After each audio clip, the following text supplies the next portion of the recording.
Hi, my name is Eugene V. Hill, and I'm going to be showing you how to solve the Rubik's Cube in 2 easy steps.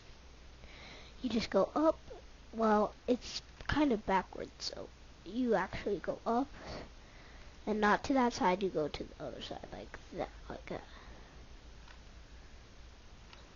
Side up, and you just keep repeating that.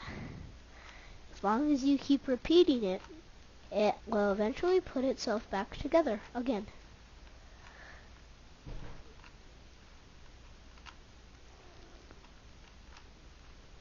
First, a lot of people need to get to know their cube. Red is opposite orange. Opposite means across from it. Red is across from orange.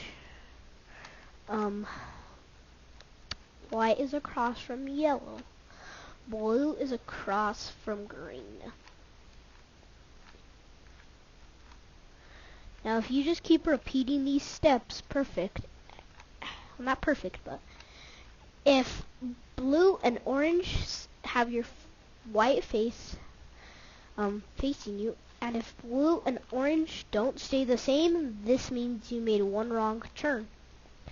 This process only works if your cube is solved. So in case if your cube is not solved, it won't work.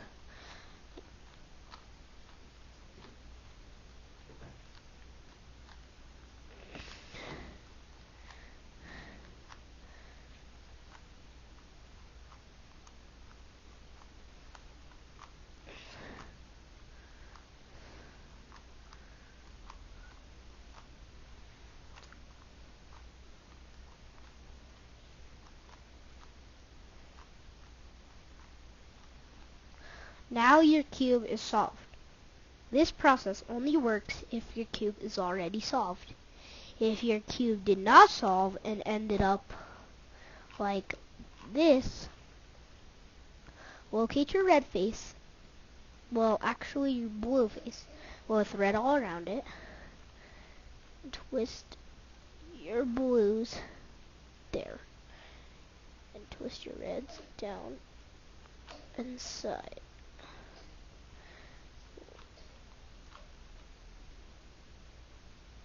If your cube is all zeros on each side, locate your red face, your blue face. Your blues are all around your yellow. Twist them back to the blue face. And now your reds are there. So you're gonna go down. And then side. Now red and orange are solved. And now all you need to do is go down. And now your cube is solved. Later.